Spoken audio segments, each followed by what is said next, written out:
Greetings to the audience of the Geopolitics today. It's a pleasure to have among us Retd Wing Commander Praful Bakshi sir among us today on our second series of the Geopolitics Today podcast. It's a pleasure to have you, sir. Thanks for sparing time for us. Thank you. Wing Commander Praful Bakshi sir is an ex-National Defence Academy graduate, a 1971 war hero, former 2 times Ministry of Defence spokesperson. Not a hero, but... You're a hero, sir. So, I would like to introduce my team today. Mr. Harry and Mr. Kuvamjeet are defence correspondents. So, let's start with the podcast now. Over to you, Kuvamjeet. So a key highlight of your career in the Air Force has been the 1971 war, one of the greatest. Yeah. So if you could just tell us about what the atmosphere was like at that time, considering war had just erupted. That's right. How do I pronounce your name? Kuvamjeet, sir. Kuvamjeet, absolutely right. This is a very remarkable question because that atmosphere cannot be created. India was prepared. This is not like the 1962 or it was not 65 also. We knew it's coming, but the preparation of in 1971 was very good because the political awareness to war and the cooperation between the political body and the military body was very nice. You could actually feel that they know what to do. The doctrine was in the air, but later on we'll discuss. But question is, everybody was cooperating, everybody was very well aware. And why? Because the tension in Bangladesh had started.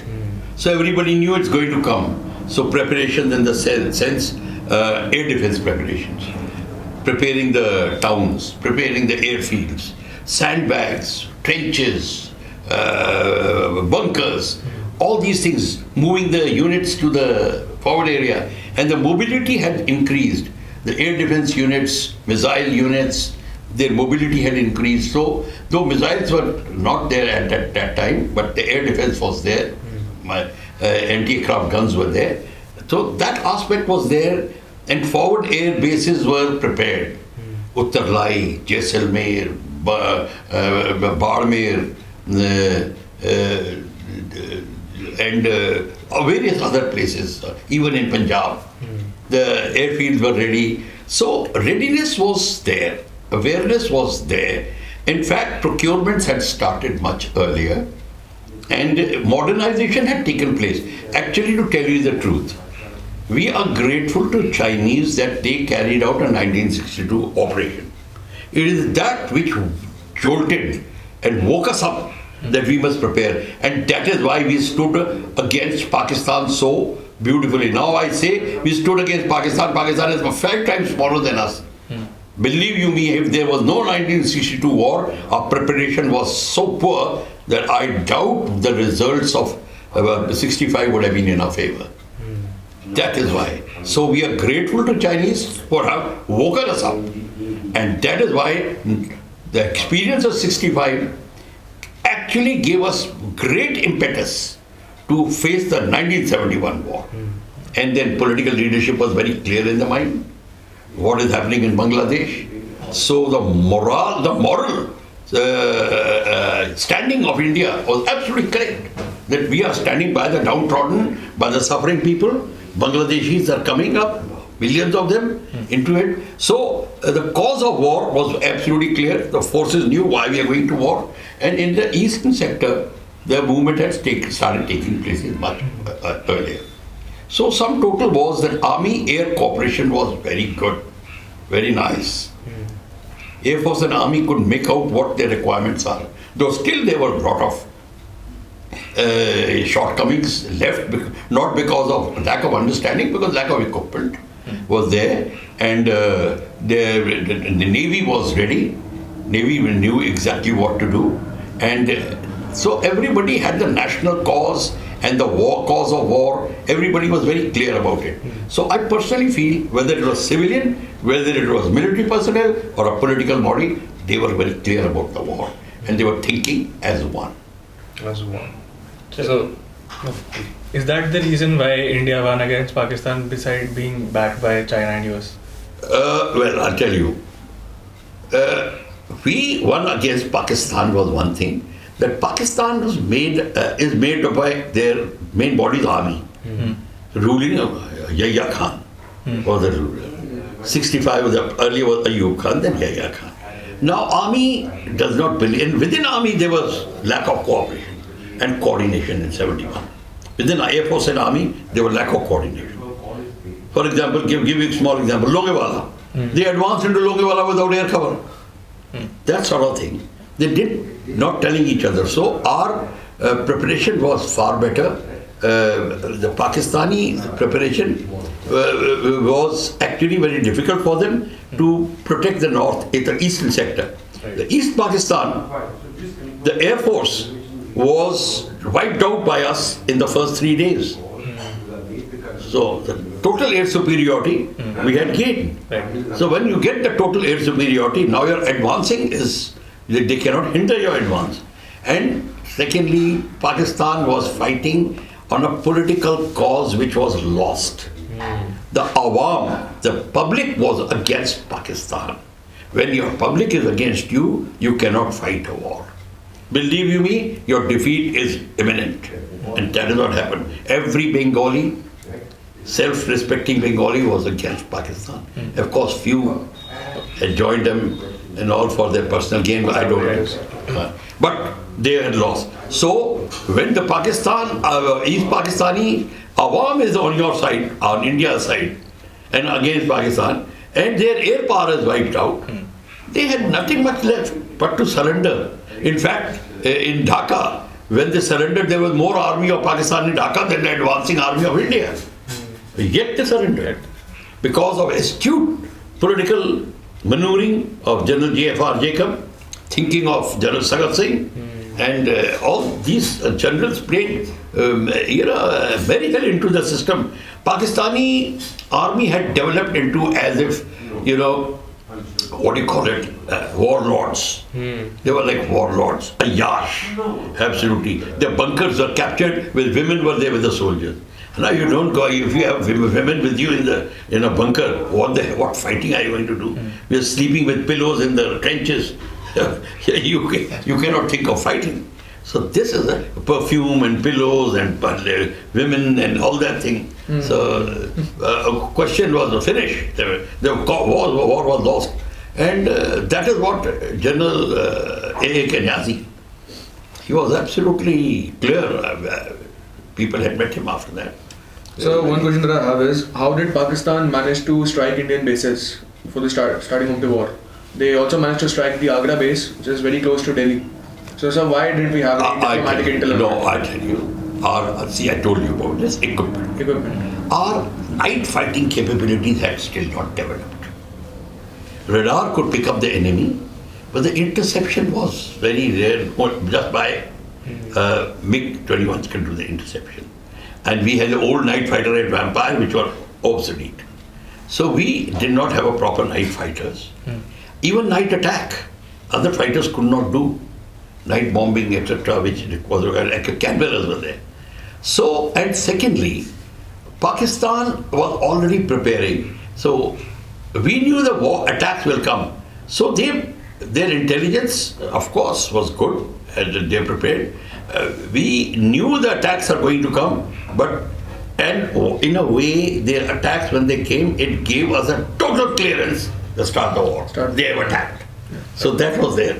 So I, at this juncture, cannot say that it was a great loss to us, or probably it gave an advantage to us.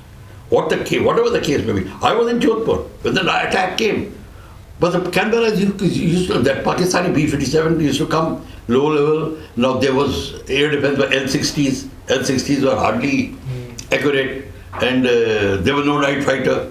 The MiGs were moved to Uttarlai.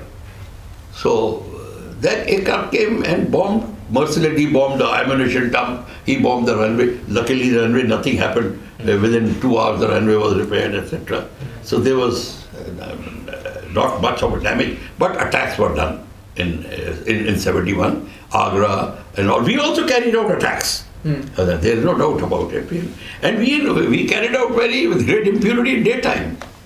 So that was Punjab, Halwara, Adhampur, etc. They were all very, very active. Srinagar, they were Avantipur.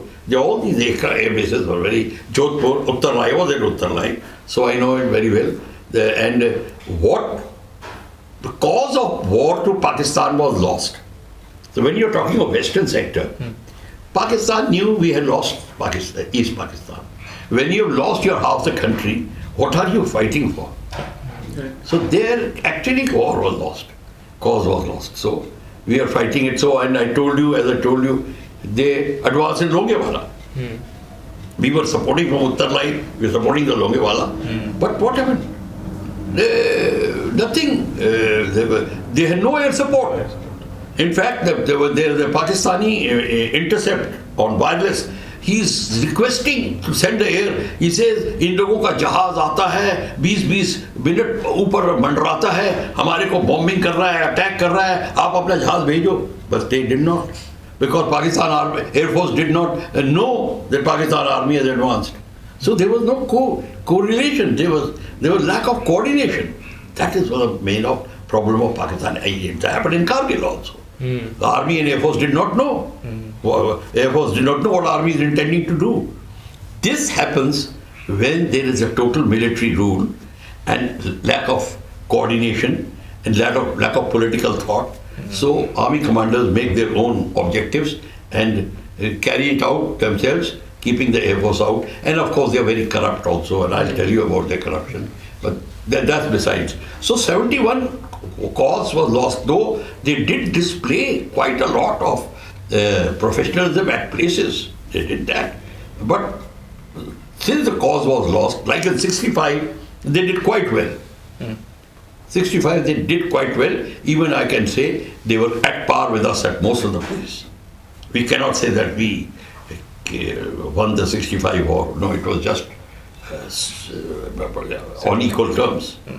Aspect, it has to be very clear. 71 is a clear victory. We had carried out an attack, and East Pakistan was in, and we attacked Karachi. The hunters from Jamnagar attacked Karachi in daytime, which is not talked of. Our problem was our public relation was poor.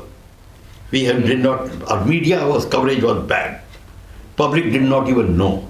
We still not have we still not have proper photographs and proper things. 65 photographs are more there.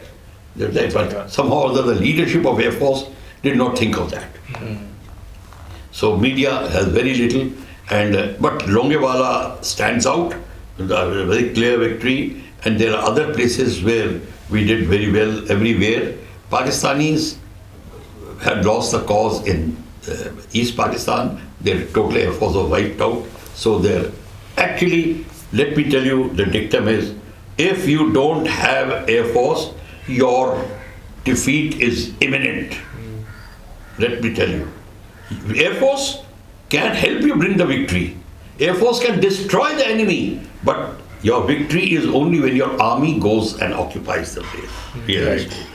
So that is what the requirement is. So I consider 1971 as a very perfect example of theaterization of military. All the tri-service commands were at a very perfect place. They were coordinated very well in their operations. So what's your comments on that? For that time when the theatre command concept was not there, but the question of coordination and cooperation was there. It came very naturally to the three commanders of the services to cooperate and understand. And secondly, this comes out because our training is right from beginning NDA. With three services. Then we have College of Air Warfare, it used to be called JAWS or something, Joint Air Warfare, and all these things, and MAU, the Air Force officers, they meet, and we keep meeting each other. So our knowledge about each other, requirement about each other's significances and limitations were very clear. And that is what stood by us. So I personally feel that by the time 71 war, though you are right, theatre command like structures were already created. Three services were looking into each other's requirement. For example, your crossing of Meghna, by General Sagat Singh. How did they cross? Entire army across the huge river full of monsoon water and slush and the sinking sand sort of a area, because helicopters, Me-4s, relentlessly picking up the soldiers and creating an air bridge one after another. Why was it possible? Because the enemy air intrusion was not there. Right. So that is why. So air bridge, use of air bridge, and then the Air Force was so perfect, we ran short of bombers. So what do? They converted packet aircraft, Dakota, they carried caribous into bombers. Imagine a caribou aircraft loaded with 16,000 pound bombs. And it flies over and they open the rear hatch and pilot raises the nose and the bombs roll out. That's how they were bombing. Ingenuity. So packets, Canberras, they were doing, Dakotas, they were doing. By the way, let me talk of Dakota. Dakota, now you have started 71, I go back to Kashmir, 48. There was a pilot called Baba Meher Singh. Baba Meher Singh was a devil as far as the air was concerned. He was modified the Dakota in such a way, but flaps and all, he made it into a dive bomber. And mind you, diving the Dakota and bombing, the crew which is supposed to push the bombs out, they were used to black out. Because when they pull out, you black out. So G-force. Yeah, G-force. So you understand G-force. Yes, sir. Yeah. And the fighters, that's an everyday phenomenon for us. But when they used to black out, they lie down on the floor. So how did it feel way back then, flying the aircraft with minimal technology, Listen. They were really dependent on technology at that point. The war speeds of the fighter aircraft is the same. The tactical speed is 700, 800, 900, 1000. That's the same. Hunters, Mysteers, ground attack was same as what MiG's ground attack speed is. Question is, but now you have better target acquisition, target launching system. Their navigation, if you have to do 800 kilometers, 400 nautical miles of 600 kilometers of navigation, you're flying at 100 feet, you have a map, you mark the map in the China graph, you're looking at it, and you mark 2 minutes. Okay, we have a hill on my left coming. We have a big river on the bridge on my right. Oh, it is coming. So that is how you come. Mark with timing, 2 minutes. And that's why you used to imagine and navigate. If you can't, ground is not visible, you had it. You don't know. Cloud comes, you just don't know. And you hit a mountain. Yeah, you people used to come from Pathankot to Uttarlai and bomb low level. So this is the skills of the pilot had improved a lot because of that. Because if you don't get these artificial, instruments help, to navigate, then you navigate on your own. So we used to call it MTD, moving thumb indicator, MTI. So we keep moving and by the time by mistake the map falls down, then you have a big problem to locate the map. So all these things used to be just very, very tricky. So, and especially night, right? There was no question of attack. That's why you saw the movie Border. The hunters are waiting for the night. Yeah, exactly. If there was a night bombing device there available, they would have wiped them off straight away. Right. So I have to ask, since you mentioned devil, so the 1971 war gave birth to a legend in the Air Force, Flying Officer Nirmaljeet Singh Sekhon. Yes. So if you could talk Again about a devil. his legend in the Air Force, as in what changed when you just heard it has just happened. So Nirmaljeet Singh Sekhon I knew. We were together in Pune. He was senior to me. He had a motorcycle and all, and sometimes he used to give me a lift to Pune and all. He was very good, very tall, well-built Sardar, and very humorous, and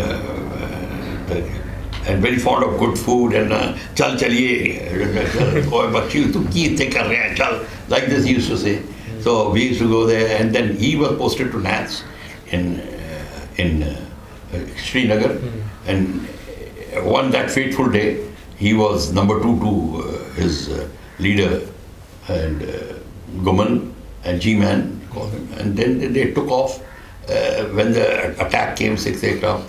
But unluckily, the visibility was such. But when he took off, he was number 2, we followed, and by the time, so the radar could not, RV, the two aircraft together. Now, by the time the attack started, so when all this panic started, he got into that fight and all. So he found himself alone. And that was very remarkable for him that, you see, the entire dogfight, the system is, there's another small aircraft. Yes, sir. Now, for example, you're fighting, now you have to get behind the aircraft to fire. Well, you have 300, you have got your 30 millimeter cannon. Now you have to get behind to fight. Now this guy will try to get behind you. So both of you are trying to get behind each other. Now imagine you are there and there are 6 aircraft. So one is coming from here, one is supposed to be there. Now your mind has to be alert. I saw this aircraft here and he must be there. He was going behind, so he must be here. So that quickness of mind comes from practice. So that is why everyday practice has to be done for you to become good. And for dogfight, you should be natural in aerobatics. So, and combination of alertness and willingness to get into the thing. Most of the dogfight is won by a guy who is aggressive. So aggression has to be number one characteristics of yours. So that is how it happened. So he got into the thing, of course. Now I do not know the pattern, but ultimately there were 6 aircraft. He got behind one. He shot him down, another was damaged, but another one got him. So that sort of a thing, it was quite a rigmarole, but his courage was remarkable.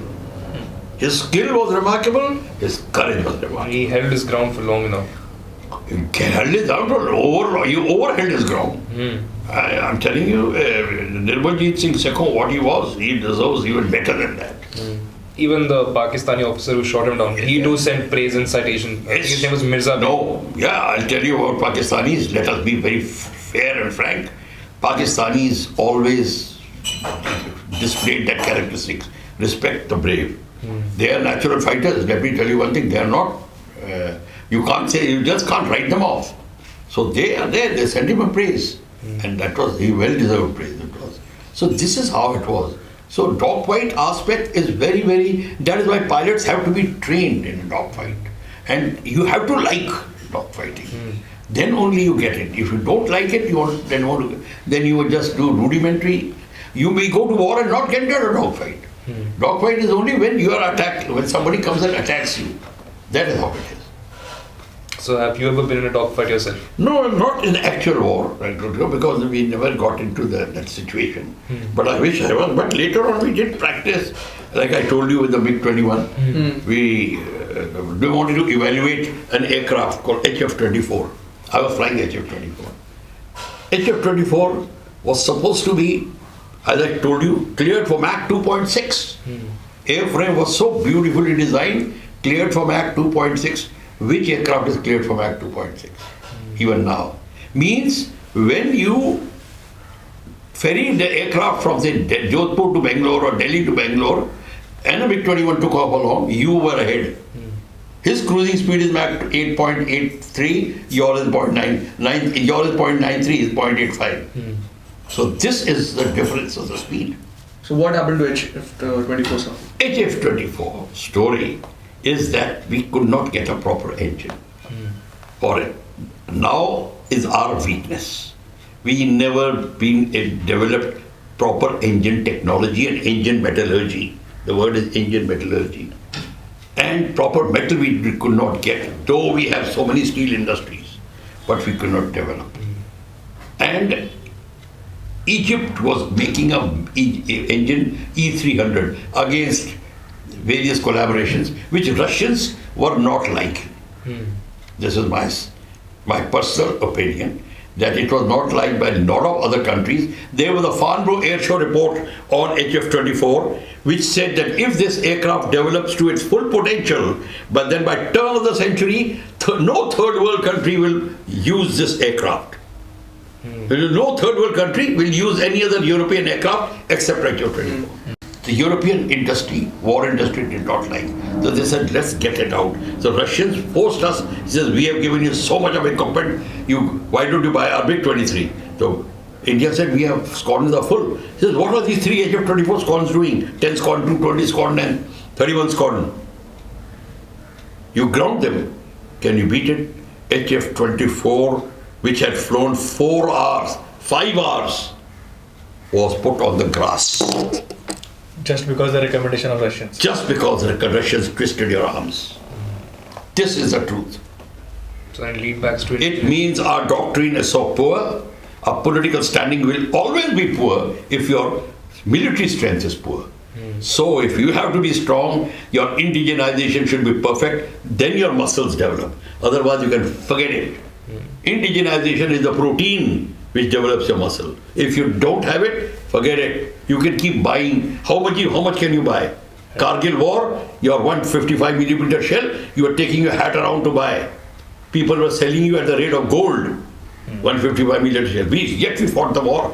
That's creditable. But question is, why should you ever get into a situation like this? That is what I'm telling you, that we have delayed our indigenization programs so much thanks to this present government. Yes, sir. The recent DRDO's Yes, engineering. Bhartiyata, Atmanirbharta, Yes. all those things. What does it mean? At least somebody's woken up. Thank God for that. So are we successful enough? What are your views in Atmanirbhar Bharat program? Are we doing proper indigenization? We are very successful. I personally feel. Look at the way your Tejas. Let me tell you, I was the spokesperson in 88-89. The very senior people called Tejas a hoax. It came on the newspaper. There was a person called Arunachalam. Arunachalam was very high up in, I think, in DRDO or something. I don't remember his designation. You look at him, he was called a hoax. LC was called a hoax. It is only when Atal Bihari Sahab came up, he said, Atal Bihari Bajpayee ji, he said, I want Tejas, I want this aircraft to develop. He named it Tejas. And within months, it went for a first test flight. Within months. Within months, the engine came. Within months, people started thinking of squadron. You have 3 squadrons, close to 3 squadrons ready. How come? And now you are getting twin engine Tejas, which will be compatible for deck landing. So you will be having naval version of it. It will have a supersonic cruise. It will be it'll have some stealth qualities. It'll have so many things. You'll have but then you have to develop the engine for it. The G404 engine is perhaps not good enough. We want 414. But when will we make it? Kaveri engine, which was supposed to come, is not coming up. Or whether it is going to come up, it will take time. You can do a little research on it and find out when it will come. It's worth it. Yes, sir. Yeah, but that's how it is. See, and one thing I must tell you at this stage, awareness to the military development amongst the youth is the first requirement. Like you people sitting here asking me this question is very heartening. I could never imagine in my time that people could ask me such question at your seniority. So this is what it is, that people must get aware, and that is why. So kudos to the present leadership of Prime Minister and the government and their policies and the way we are coming up. And that is why China is getting scared. Now when we have got Rafale is going to be made, indigenization program. France has agreed to even make the engine for us.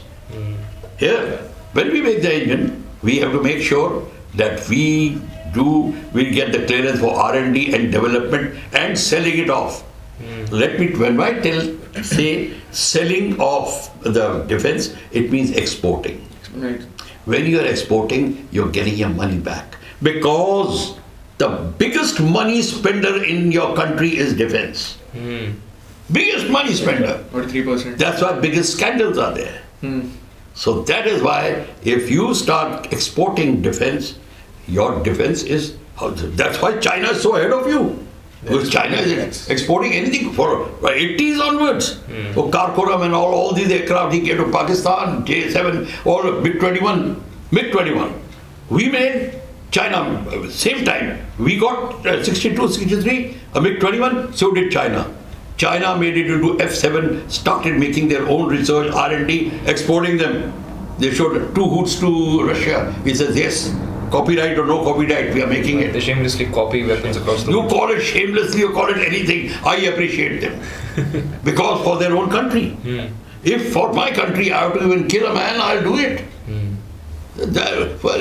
You see, we have all these expressions, Peet mein chura boka, all these things are nothing doing. What is good for your country is good for your country. What is not good for your country is bad. That is what it is. So, which aircraft manufacturer, which aircraft race you consider as most reliable ones? The French, Russians, Britain, Americans?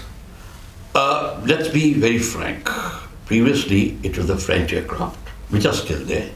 British also, they're very reliable. Some of the aircraft which I've flown Hunter, I've flown the other aircraft, they're very reliable. Hunter probably perhaps is the dream aircraft ever made.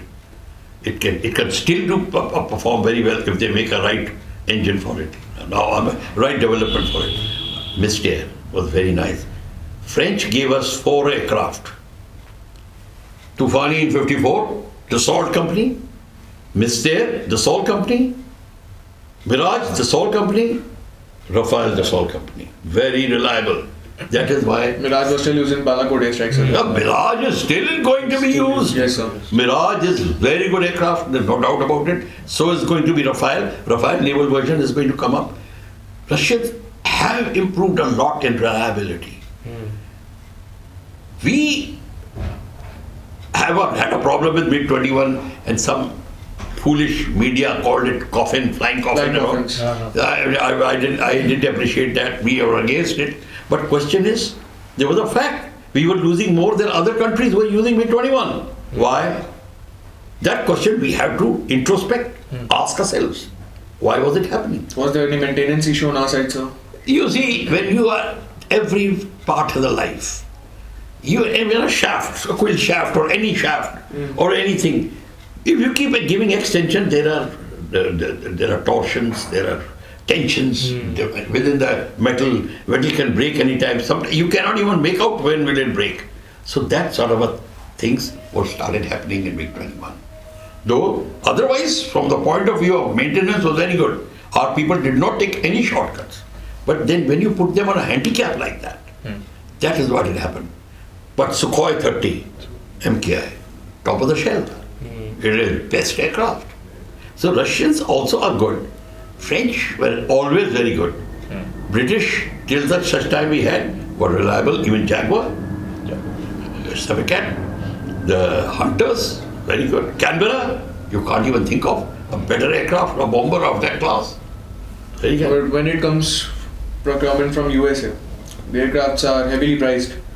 And we are not procuring apart from commercial aircraft. So let me be very clear about United States. United States does not go by peace ki I'll supply this. The United States has a policy.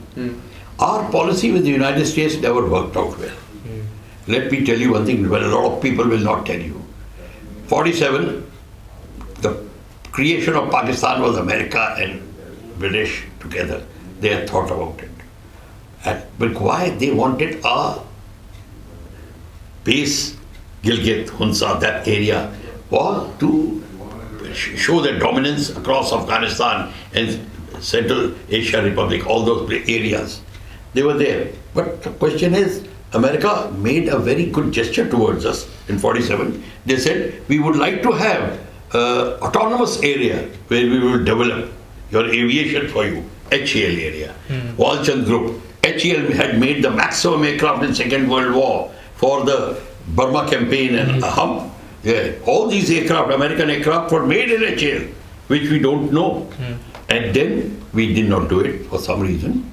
We didn't agree.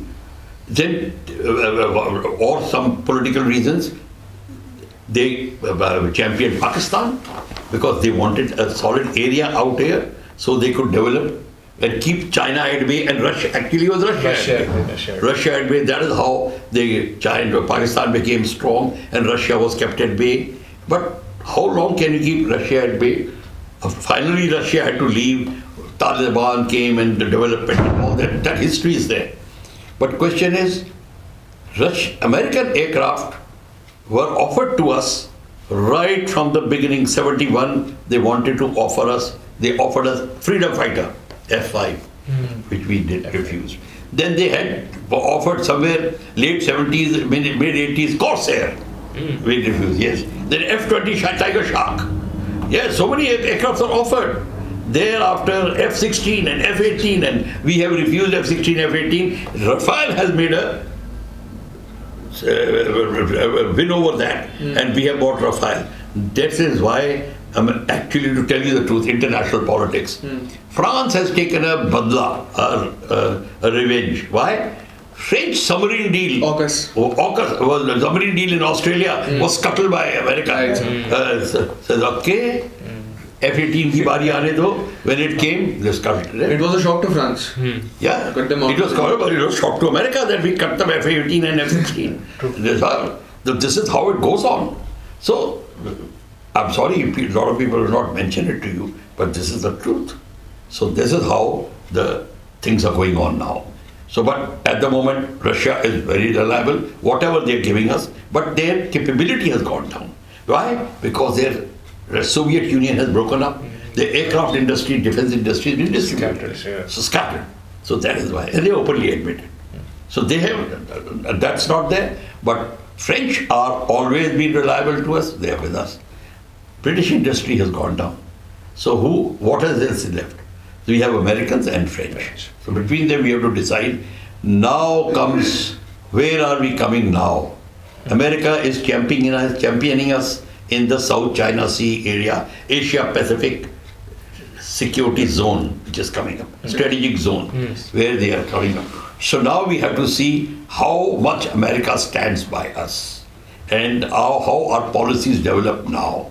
It is now absolutely very important next 2 years to see what status India gains as far as defense status, because if India and America work out together, we can keep China at bay. China is absolutely very powerful at the moment.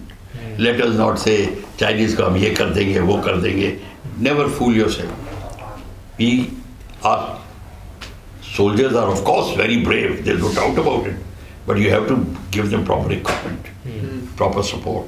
So that is what it is. So considering dealings of the United States, so big boost behind the backs is the American industrial military complex. And we've noticed that there is a growth of this capitalization of warfare itself. So we've noticed in Russia as well, the Wagner Group, the private military corporation, there's BlackRock. So is there any possibility that as India gains a more prominent location, could we ourselves, the army itself, approach PMCs and utilize it to perhaps gain some leverage across the world? You see, there are two aspects of your question. First, you use the word military industry. Military industry is different and Wagner Group, etc. different. Military industry was, he who had a strong military industry has a strong foreign policy. He who has a strong foreign policy has strong standing in the Committee of Nations. Whether you are occupying islands, whether you are supporting your foreign missions, etc. You can see all the countries which made ventures into the thing, they had strong navy. So, now how much strong are we? So, First World War, the war industry which developed German crops, arms of crops, you remember? Yes. All those things, they were all private industry. No industry was, except Russians, which they did, they could not stand against the French and even Italian, even American, French, British, they were all private industry. All industry has to be privately owned. And that's where the competition comes. That's where the research and development comes. There is no impediments posed by the governmental rules. So that is why the Second World War came, it showed the same. Japanese industry came, how strong it came, it challenged all of them. They came on the same principle. Fought the Americans for 6 years. Yeah, Americans, that's how, you can see how they did. The aircraft carriers are biggest. The biggest aircraft carrier was made by them. The battleships. Yeah. Yamato. Yes. The battleship, the aircraft carriers, everything. So, that is how the things lie. So how long we will take to develop our industry? That is a whole question. Whether we will stick by the same process and develop our industry and privatization. So privatization is our weakness. We somehow or other did not understand. Let me tell you one thing. I've heard political leadership saying, हम महात्मा गांधी और गौतम बुद्ध के देश है, हम शांति प्रिय है, तो हम लड़ाई, अरे शांति प्रिय का मतलब क्या होता है? लड़ाई नहीं करोगे? No, ahimsa, hinsa, all that thing, all mixed, confused issues. Well, there is nothing called protecting your mother is not hinsa. You are protecting your mother and sisters and daughters. What hinsa you're talking about? Ahimsa is the ahimsa parmo dharma, dharma hinsa tatha. I'm telling you, the things are not being clarified. That is where the confusion flows. And then people think, हम पहले हमला नहीं करेंगे. Why won't you attack first? I always say on television, why won't you attack first? If an enemy is going to attack me today, I'll attack him 3 months ahead in advance. If there is an anticipatory, then we should ask for it. Forget it. That's what I'm telling you. We must start thinking in our interest first. ये बाकी winning the world and opinion, little follow. It comes down to violence at last. That's why you have to have a very smart external affairs minister who will project what you're doing properly, like we are happening now. Now you see how things are turning out. We'll make everything, we'll do everything, and it will be justified. It's a very famous quote as well. Stay calm and carry a big stick. Big stick. Have a smile and a big stick. That's all. Roosevelt said. So that's all. So absolutely. Until when is a big stick in your hand, the calmness is justified on your face. That's why the word peace, when it comes from a strong man, means something. When a weakling, Kagzi Pelwan says peace, it is meaningless. He has no alternative. He has no alternative. So that's what I'm telling you. So let's face it, you become strong and then talk of peace and ahimsa, then it makes a meaning. Right. So how do you see India facing a two-front war? Are we prepared for it? So before that, you said something about China being superior to India in military terms. You just suggested that. Technological superior. So why is China still waiting for it? Waiting for what? Waiting to annex India in some way. You see, China is no longer superior, but it is not that superior to get a walkover. China is going to lose a lot. And China does not have the stomach to lose. China does not have stomach to lose. And when having a technically superior armament is okay, but how do you use it and who uses it? And where? On high altitude, 18,000 feet and above, it's your soldier who calls the shot. They are not even gone there. They don't even have 18,000 feet mountains. They don't have patrolling there. So it is like you have got a very strong body and you're looking like Bronson or anybody, but you can't enter water, you don't know how to swim. It's man behind the machine that matters. So exactly. So it's a man behind. The soldier is totally different, Indian soldier. Every army who has come and done exercises with an Indian soldier and Indian Air Force has gone back and said they may not have equipment, but you can't beat them. Right. Americans could not complete 30% of the exercise, even in desert or in high altitude. They have never faced it. So this is where China is facing a problem. And China is conscript army. Conscript army comes for 4 years. Now, but the guy like you has come. मैं MBA कर रहा हूँ. MBA कर रहा हूँ 2 साल रह गए मेरे 2 साल के लिए मेरे को आगे भेज रहे हो. He's crying actually. Yes. When evening he wants to talk to his girlfriend on that channel or satellite or whatever we call it. And there was a video trending as well, so crying in the bus. Yeah, he's crying. You don't want to fight. Yeah, He doesn't want to fight. And obviously there are very strong, our soldiers are waiting there. They say, yeah, what the hell am I waiting for? What am I doing there? I am going to go back. This is the genuine problem with China. Right. They'll have to change their entire pattern of army. That's what our pattern of army is. Totally a man joins as a way of life. For Indian soldier is way of life. Naam, namak aur nishan. It is, he will go to his chitta, grave, anything with that. It's totally different. The psyche is different. We have our Very strong point is that. And then our equipment is not bad now.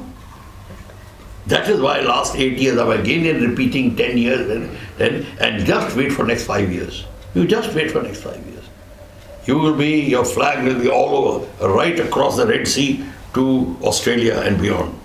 We're already seeing some Marcos is operating very well in the oceans. Yeah, ocean. We are the South saviors. China Sea, you will be dominant. The irony in that was when they caught the pirates were wearing jerseys from IPL leagues. I believe so.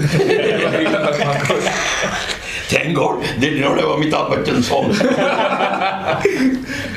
Yeah. So this is how it is. So it is. If you have heard Prime Minister yesterday, I was there in TV9 show. Oh, you should have heard him. Absolutely finished. I met the foreign correspondents there, the Australian, they're born. Mr. He was talking to me. How are your soldiers? You're so different from Pakistani soldiers. He was asking me. I said, listen, our soldiers are different because they are fighting for the motherland. Their soldiers are trained to dominate. And the entire psyche is that anybody who does not believe you, kill him. We don't think like this. Our aims, our objective is to protect the country. They're totally different aims. In higher teachings of Islam, probably I've been told there's no concept of country, there's a concept of Islam. So, where does the flag bearer stand? This is the difference. So, coming to POK, are we planning to annex it in next 5, 10, a decade? Is it practical enough that we annex POK? Should we get back our territory? Are we prepared enough for it? I don't know, are we, but I am.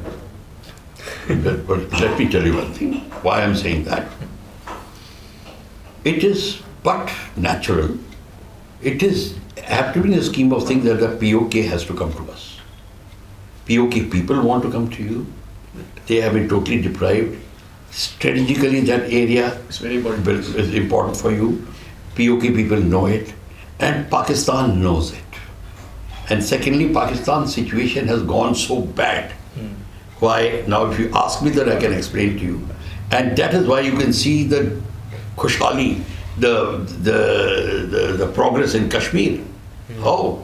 Suddenly the people have changed. Within our immediate memory, you have seen the changes taking place. Yeah, now you go to Srinagar is totally different. So then, yes, odd terrorist activity can take place because after all, people are there, foreign terrorists are there who want to earn money. For quick money, if the guy is getting, say, a couple of $1,000 or something like this. Of course, it will take time, sir, but of course, things are on right path now. It will take a bit time. It'll take a bit time, but the things are absolutely on the right path. So this is how it is. So I do not know that, but POK will be ours. There's no doubt about it. I personally feel you will hear something within the next 2-3 years. Very solid about it. And which way, let me tell you, I can't predict so much. But I feel that if I was there, what I would have done. But question is, I know very well, people who are there know better than us, better than me. So they will, the POK, or the political situation will be such that territory will be as good as like we and Nepal. So because as you said, when the psyche of the people is in our favor, then there's no point of fighting a war. It's no fight. It's some like same situation of East Pakistan. Yeah. Pakistan all over. The best thing will be that this situation must develop in the Asia-Pacific zone. India, Bangladesh, Myanmar, Thailand, Philippines, South Korea, Brunei, all the things. Totally open. Trade, just visa on arrival, all that thing. Then you will find our economy, because the way our economy is thriving, now we have to have opening to further develop. Right. And joint developments. And you'll see everything from cyber to space, to medicines, industry, shipping, anti-terrorist operation, and finally common fight against climate change. That is what is required. Actually, that is a separate subject by itself. If you discuss with me, what are we going to do about climate change? How are we going to fight that? So coming to current dynamics, for a country to become a superpower, you need cooperation of many other countries with you. Yeah. It wasn't possible for US to become a superpower without the NATO countries aligning with them. Yeah. So how do you see India cooperating with, which countries do you see India as cooperating in future to make itself, to assist itself in reaching a future India superpower? is becoming the leader of the South. Global South. Global South. That's right. India has become the leader. And India has already chalked out a program on which basically all industrial development, all development on those fields which are daily need field, transportation, aviation, all those things, we are joint development. And getting technology from outside, like aviation technology is coming, Tata and Airbus and all those things, they are coming up. Yeah. Joint development of radar equipment, joint development of locomotives, those things. Engines, first requirement will be engines, whether it is for ships, whether it is for tanks, whether it is for aircraft. We make none. That has to come up. We have to first establish that, then we can think in terms of anything else. It is like you have to do matriculation first, then you can go, yeah, this is what I do. That is our matriculation. We have to do it. So when we come up, I think India will then get into the leadership of this area, South China Sea, and thing. That is where we are going to come up. And thereafter, jointly with other countries of South Central Asian Republic, etc., our friendship with Iran is quite okay. We are not mean with Iran. Iran will be there. Afghanistan is coming up. All those countries, you will find that Pakistan automatically will start simmering down. Our interest is that foreign countries must not enter Pakistan and take interest like Turkey and all against us. We have to keep a watch on that. So that is where this group which will come up, which will make sure. So Asia Pacific Union, when it comes up, automatically will control Pakistan and the Turkey, all those countries. Keep them out of it. That is how it is going to be. I personally feel that's the only solution. No country is an island. You can't work alone. You have to work together. Correct. So you have to be, because we have so many significances, but we have limitations. So our problem, our basic shortages, shortcomings have to be completed. But I personally feel for that, our basic industrial development, education, and we have to look within ourselves also. Our social development has to be there. Poverty has to be properly eradicated, education program, poverty, and the most important is the way other parties who want to let us down, they bring us down is through a divide. That's called religious divide. That is the biggest divider of the humanity. That is what it is. They play the Hindus, Muslim, Hindu, Sikhs. They will try to play, they will bring Khalistani issue. They will bring so many issues. And they will even try to change the history. I have some people who have told me that our gurus were not persecuted by Muslims. Somebody telling me on my face, I couldn't imagine the guy talking like that. He said, no, it's all propaganda. I said, what propaganda are you talking about? Bhai Bhatti Das is our, we are from their family. We know it very well. What happened is Bhatti Das Chowk is there. You're not going to tell me on my face. Keep quiet, but see, the propaganda is there. So we have to fight this propaganda, wrong propaganda. Creating a fault line, Hindu-Muslim. They're creating a Hindu-Muslim fault line. Very easy to create. कहीं भी लगा दो, उनको कह दो यार देखो सारा ये लैंड ले रहे नहीं ले रहे, तुम यहाँ पे लैंड ले लो, ऑक्यूपाई कर लो. Make them occupy 500 acres of land, 1,000, like in Uttarakhand is happening. Now the problem will start. Dharnas will start, bullets will be fired, all this thing will happen. And it will escalate into a problem. Whether it's a farmer's problem or anything, you keep, so political stability will have to work together. Otherwise, howsoever you progressively become, you will be dragged down. So as you take very interest in Asia-Pacific studies, India is winning the world but losing its neighbors. What are your views in this? Nepal got against us. Culturally, socially, religiously. Are part of us. We are there. Roti beti ka rishta. That's what they say. Imagine, even their policy. Bhutan at one time had called us threat. Bangladesh giving place to China. Myanmar to China. Dhamantota. China. Sri Lanka. Maldives telling you to get out. Pakistan, Gadar. So what are you talking about? It is a failure. Till now, our foreign policy let us down. But now the things are changing. I am talking of till now. But now the things are changing. And we have very high hopes on the present EM. I am telling you. So this is the way. So when we are talking that we are thinking of South China, say yes. But other countries are also realizing they are not fools sitting there. They know exactly what is happening in India. They know what is weakness of India. You talk to the professors coming from Thailand and all, they'll tell you that this is how you are really behaving. This is where you are failing. They're telling you. So we have to watch out for that. Internal political stability has to be brought. Now, whether we bring it by education, whether we bring it by teaching, whichever method we use, we have to get experts on it. I am not an expert to tell you how to do it, but it has to be done. So one question that was left out, was the second part of my original one, was that we were noticing across the world that these many superpowers, to exert influence with some degree of plausible deniability, they will use private military corporations. So do you think it is something that could the Indian government ever opt for mercenary usage, or could this Indian government opting for mercenary usage, like Wagner. Like Wagner Group or perhaps even BlackRock America. So is it plausible? Would the army ever be okay with something, as in like their retirees joining some private military corporation owned by a company for hire essentially? Because the Wagner Group, so it's a private military organization fighting for anyone. Iran, it's posted in Iran as well. No, actually, please understand these privateers. The word privateers came from that.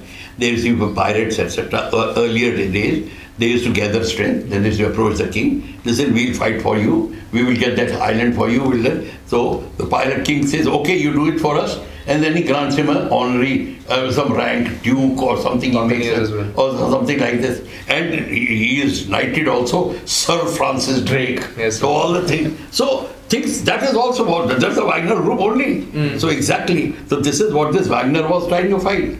So suddenly when Colonel Mad Mike Hoare used to be there in 70s, so all these people were there, they gather a group of retired soldiers, they are all good fighters, young in age, fairly young in age and experience, and they go into these countries which are very open to coup d'etats, especially these military dominated countries, on religious lines. The Sahel region. Yeah, all these places, all the total Africa, they were all open to them. They played mayhem to them, earned a lot of money, became very rich, became now white. They, what do you call it? Oligarch. Oligarchs. Yeah, and now they become and warlords and whatever you call them. So these are the people.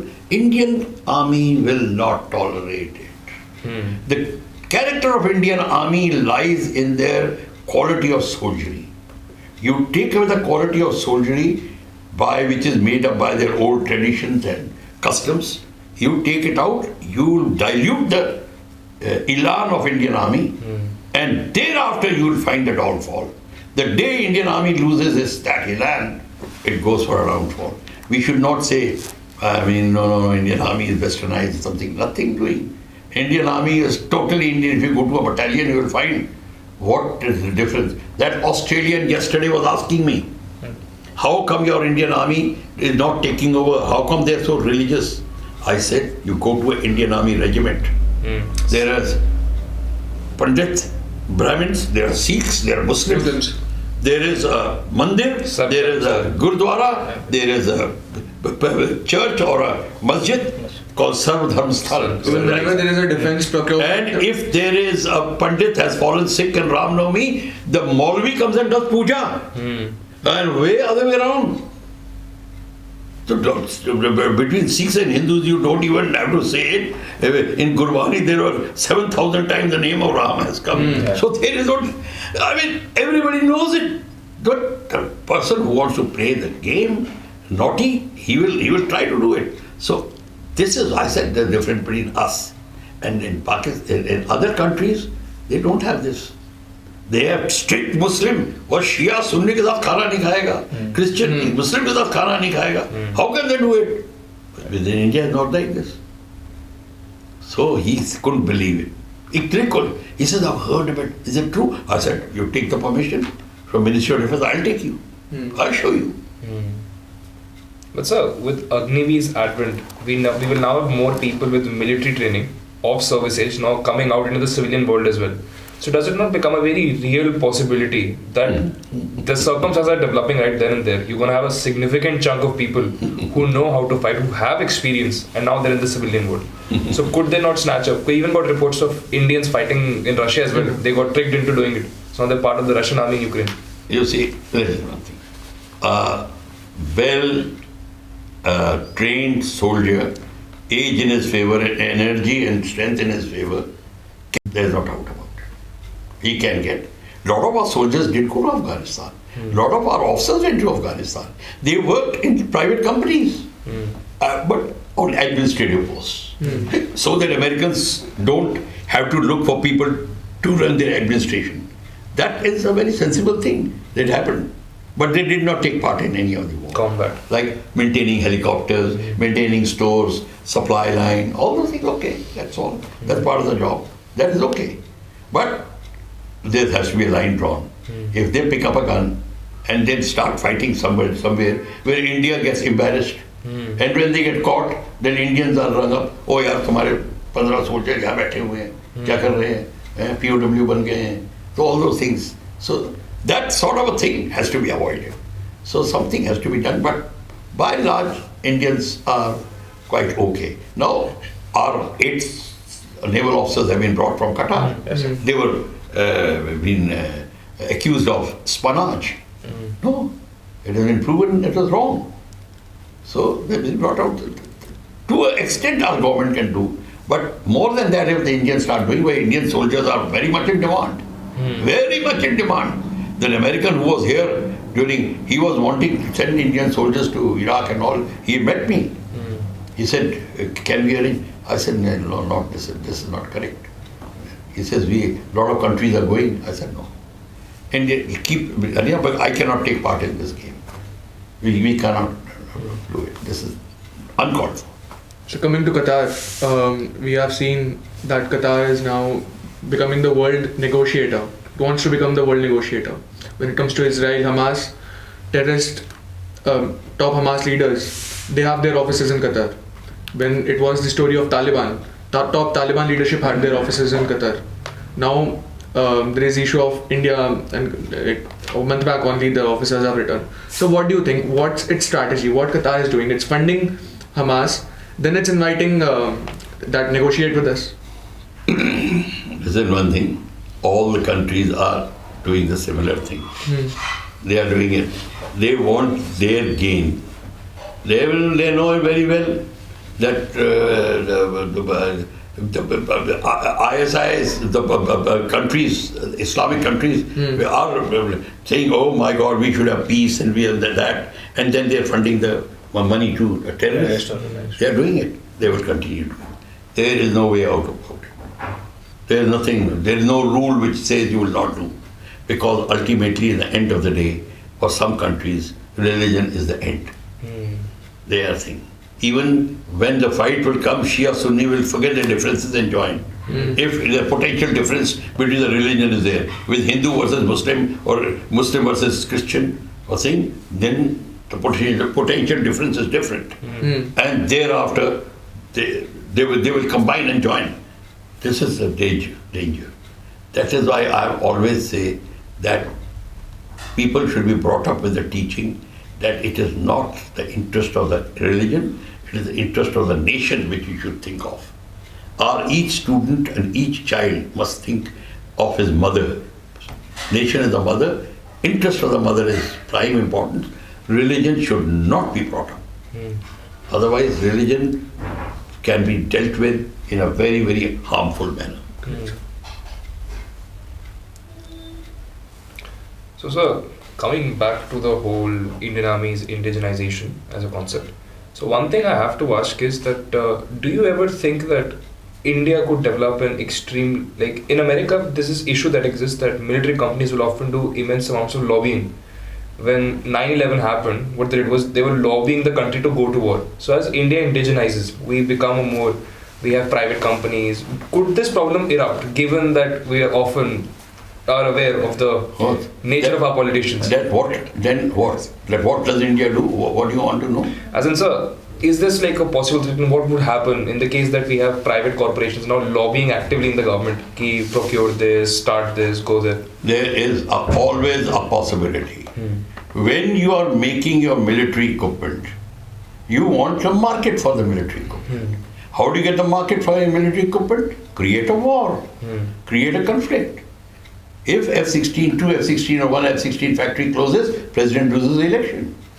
So that is where it is. So very much is there. That will happen. There will be influences, political influences. Yeah, supply to usko supply karo. Unka supply kar. Arey unko kahoge they are going to attack you. Unne attack kar. If they are not going to attack you, would just tell them that they are going to attack you. Convince them. I'm telling you, I mean, exaggerated example, like people thinking of even making Bhutan and Nepal fight. I'm thinking, other than exaggerated example, it may not happen. But question is this, that can happen. It will happen. Sir, should India engage in proxy warfare? As Komji pointed out of Wagner Group and other things. These countries, they do take part in proxy war. Like we were discussing, like we last... Proxy war, what do you understand? See, everybody's understanding of proxy war is different. Proxy war is, I have a military requirement out there, I don't fight but make him fight for me. It's a plausible deniability. Listen, that is Chanakya Niti. Sam, Dam, Dand, Ved. If I can get something for my country and I can make two countries fight, listen, that will go. That will always be there. Let us not say, nahi, hum doodh ke dhule hue hain, Hari Om. Again, we should not start coming into the Hari Om racket. No. If it is in the interest of my country, it will happen. So how well do you think India is doing it? Now, right now, not in No, past. we have not started. We have not started We it. have not started. Should we do? Let the situation develop, then we'll have to weigh the situation. Are we doing this in Balochistan, sir? If we are not doing, I would do it. I would do it. So I have to ask, so considering when ISIS was being fought in Iraq, what happened was that the native militias, they would call in airstrikes on important positions. So did this happen in 1971 as well? The Mukti Bahini telling the Air Force that they have groups here, the infantry is moving, such as that. Was there coordination on this level also? Yeah, listen. Mukti Bahini and Indian Army were on the same side. Mukti Bahini at one time helped us. So there's a help. If Mukti Bahini find that that place is there, where Pakistanis are there, they told the Indians. So Indians attacked it. So It was a, but then again, once the war ended, Sheikh Mujibur Rahman's ascension to power happened, and then the Bengali army, a lot of it was again Mukti Bahini cadres who became officers. When the whole collapse occurred, was there even possible threat in circles of the Indian army that this may escalate to again some Pakistan may get involved again? Was there any? Yes. They were trying to get. There were a lot of Pakistan favoring officers there. There were a lot of what do you call it, flushing out of those people were there. Court martials were there. They were there. Executions were there. Even Sheikh Mujibur Rahman himself succumbed to this. No, Sheikh Mujibur Rahman was killed. Yeah, he was assassinated. By a military coup as well. Obviously military coup. No, you're not mistaken. It's by a military coup. But military coup means the people who were supporting were against Sheikh Mujibur Rahman. What was Sheikh Mujibur Rahman wanting? The rule of Bangladesh. He was the rule of Bengalis. But he was the prime minister. He won the election. So that was his aim. But he wanted now the Bangladesh to be separated because Pakistan was not treating Bangladesh as even Muslims. They were calling them heathens, not Muslim. Oh, they wear saris, tika, or something like. Their words were Sanskritized. All those things. Languages. Language is a big barrier. It happens. Imposition of Western Pakistan, even Punjabi culture on them. Punjabi culture was there. Punjabi in Pakistan don't like Sindhis in Pakistan. Why? Bhutto was hung. He was a Sindhi. Had Bhutto been a Punjabi, he wouldn't have been hung. So there. Communal divide in Pakistan is Total is there, yes. If you are not a Punjabi, in fact, I made a joke once. In a joke, I said, I wish I was born in Pakistan next life. Next life. Why? Then I said, in my next life, then I'll get my village back, Rawalpindi, and I'll be the son-in-law of the son-in-laws, army officer. If I'm born as an army officer, they started laughing, the Air Force officers. Why? I said, in Pakistan Army, you can do everything. They laughed so much, they went and told Pakistan Army officers, there is an Indian Wing Commander who says. They came and asked me. I said, yes. You can get away with everything. The true fault is the officer cadre itself. It's the true core rot of the Pakistan Army are their officers themselves. Their officers let them down. Pakistan Army consistently. Not the men. The men are the men were led. If officer is strict, he wouldn't have allowed them to have women and they were bunkers. Right. The officer himself was killed. The officer himself had required a different woman a day. So even Alexander has that quote: I would rather fear 1,000 sheep led by a lion than 1,000 lions led by a sheep.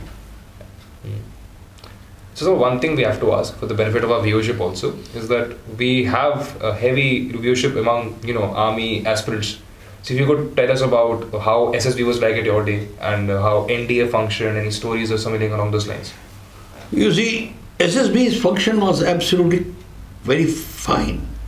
They selected an office person who will become an officer.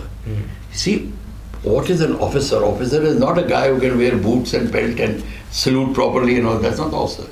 Officer is a person who knows his objective in life, how it correlates to the nation, and how he leads his resources and men to obtain that objective. That is it. His objective is not business. His objective is not, high degree or something. His objectives are totally different. And he leads his men, his regiment and everything towards that objective collectively. Without looking about his interest, means his interest comes last. His men interest comes and then his nation interest comes then. In that order. So this is how the whole process of selection aimed at that. That is why when our selection used to be there, SSB for 5 to 7 days, there were a lot of people who got rejected but got selected as in the civil services because their requirement was different. In fact, when I was in India, the people had joined the civil services, they didn't come. They had. And you were still training. They were still training. We were still barely started flying and all. We were still cadets and they were already there. Yeah. So this is how it was. And so taking you back, you've also been a former NCC cadet. If you could tell us about your days in the Corps, as in did you learn something, what changed you?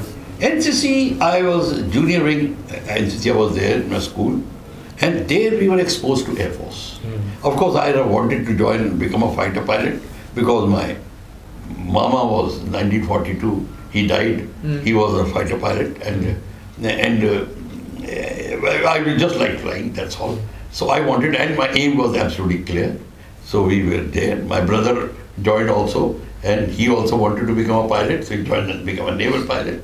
So this is how it was, and. NCC was absolutely very well formed, very well informed, very well informed, and it brought in a great sense of pride in us. It all depends on which school you belong to also. It brought a great sense of pride, nationalism. Now nationalism may be a very dangerous word for some people. For me, nationalism is the ultimate word. Until you think of nation, there is nothing you can think of. And NCC taught that to you. And NCC taught us that. So, in addition Let me tell you one thing. 62, 65, senior wing NCC cadets were escorting the ammunition train, the military trains, refugees, in uniform with rifles. And a cadet even got the Ashok Chakra. Sir. Yes, cadets were giving awards. This is what NCC was. And people started getting scared of NCC. Why? Because they won't take part in the national elections. These college elections. They won't take part in all the political parties. NCC, they will laugh at them. So all these local political parties, they started scoffing at it. They are not coming to us. That was the reason that NCC was taken away. Nation first. Do you think to spark the spirit of nationalism again, we need to bring... You have to bring in NCC. In fact, I have written a paper that after NCC, there has to be another training program in which the Youth for National Development is there. These NCC cadets will be given further training in their college time, and they must get into, trained by 3 services, brought in and absorbed into the armed forces. Yeah, but only thing is, they must be straight away given commission straight away.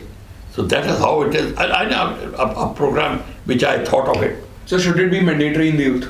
It has to be mandatory in youth. Everybody must go through compulsory NCC training, if not military training, compulsory. And that is more than enough. You will find a change in the approach. Your top corporate leaders will be very happy. In fact, I know a lot of top corporate leaders who have been NCC cadets. Even Adi Godrej. Their performance is far superior. I knew a lot of people.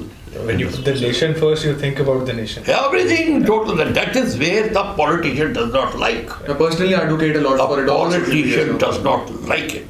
Right. Because he mere haath se nikal jayega. If he thinks about the country first. Yeah. Even the motto of the corps itself is unity and discipline. Yeah. That is hammered into you through and through. Yeah, you're correct. Let me tell you one thing. This Prime Minister Modi is going to take this up. And a lot of people may not like it, but he is going So to. because at some point of time or other, we will face a challenge like what Israel did. And it's very essential for us on our part, if we are going to face a multi-dimensional war, to make our citizens train for it. If we are going to have a multi-dimensional war, we must have the product which is, the material which is fighting the war, totally ready for it. Correct. And which institution makes you ready? Is if you can't give everybody a NDA training, at least NCC training has to be must. In fact, personally feel everybody must go through NDA, but NDA is not possible for everybody. So at least NCC has to be is a must, and everybody must be called back after some times. And all these NCC officers who will graduate, they must be called periodically for like territorial army. The territorial army should be revived. So is territorial air force. They have to be revived. No, nobody's talked of territorial air force. I'll tell you, if you have territorial air force, then handling of civil, various aspects of civil aviation, etc. You know, the aircraft has started landing on the roads. Yes, sir. Yamuna Express. What difference will it make? The difference is the socio-economic development of a region changes if a small base comes up, aircraft started landing. I give you a small example. There is a big bandh. The mandi is blocked.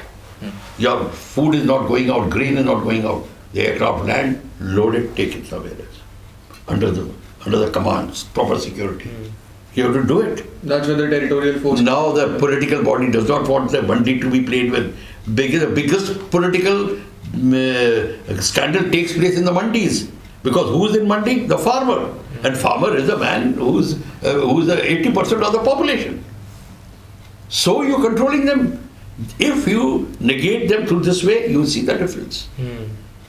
The road under your command, the Air Force, this auxiliary Air Force will come.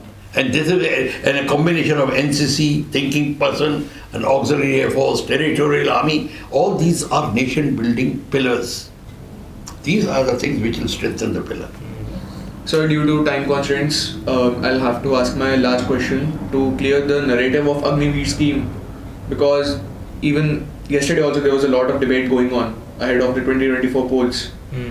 So what's the honest opinion from a Fauji? You see, my opinion about Agniveer is, As far as student was concerned, he was very happy.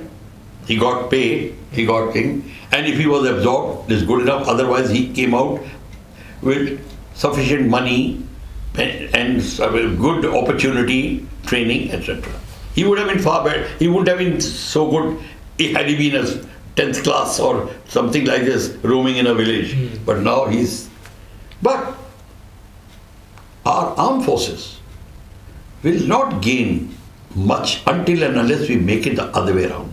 75% to be retained, 25% to be. 25% to be made available as and when required. That's a modification that Not to be allowed left, but to be called as and when required as a territorial force. This opinion should really be considered by the government. Yes, this should be, nobody should be allowed to go. Even if you've gone into, say, some top of the shelf foreign collaboration, whatever it is, you have to come back for your thing, join the camp, go for the thing. Whether you're a radar controller, whether you're a missile operator, whether you are submarine, wherever. I mean, they will not go to as advanced as that, but technicians, whatever it is. Give him a proper post, give him a little promotion so that he is compatible to his life, and this aspect should be there till he comes to retirement age. His contribution should be such. Like, for example, I left forces. My contribution should have continued till such time. Call me back whenever the thing is. Don't leave, because you cannot get this trained power again. This is what I think. I think beyond Agniveer, I think that every citizen, every armed forces officer must be called an Agniveer. Why Agniveer? These people. Everybody is Agniveer. Everybody must come back.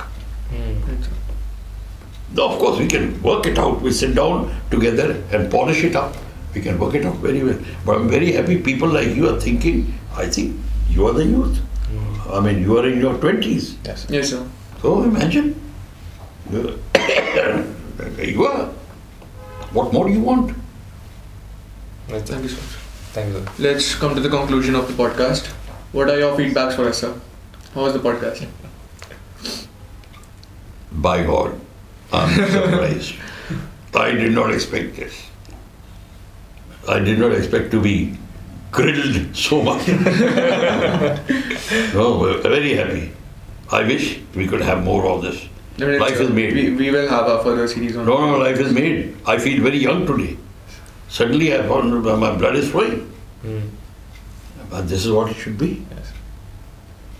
So I personally thank you very much. You actually remind me. I have so much to tell next time. South China Sea is still left. Yes, We'll talk of it. We'll talk of more things. How to improve the farming of India. These topics require dedicated videos, so we definitely bring them up. You do not And know. climate change. You do not know. There was an institution called Military Dairy Farms. Military Farms. There was an institution called Military Farms. It was the core. Corps of Engineers, Corps of Signals, Corps of Military Farms. And these military farms are huge areas where they used to control farms and supply the armed forces. Now if you have develop these military farms in such a way, increase the battalions and put 3 battalions in every state with their equipment, transport, everything to help the local farmers to take the food supply to the mandi and help them when they're growing crop with the military doctors, those experts that are helping, packing, transporting, and reserve the sheds in the mandi where they get their proper price, and nobody to allow to take them over. No local politician to allow. Now here when I mentioned it, they said, आप Pakistan rule बनाना चाहते हैं? मैंने कहा Pakistan rule क्या है? मैं गुंडों को बाहर कर रहा हूँ, तुम पाकिस्तान की बात कर रहे हो? मैं वो गरीब किसान है, मैंने कहा था, उसके तो सुसाइड कर रहे हो, वो नहीं देखते तुम. So this aspect is I've got a scheme. Definitely, so we'll keep separate series for it. Yeah. We'll have further Specialized to Yes, get sir. deeper into the whole. Yeah, we'll get expert farmers and all. That's all. Yeah. Okay. Thank you so much for sparing your time with us, sir. It was indeed a very insightful conversation. We got to know a lot about history, practical issues in history which were never taught in our NCRTs. Yeah. Thanks for joining in. Until next time, signing off.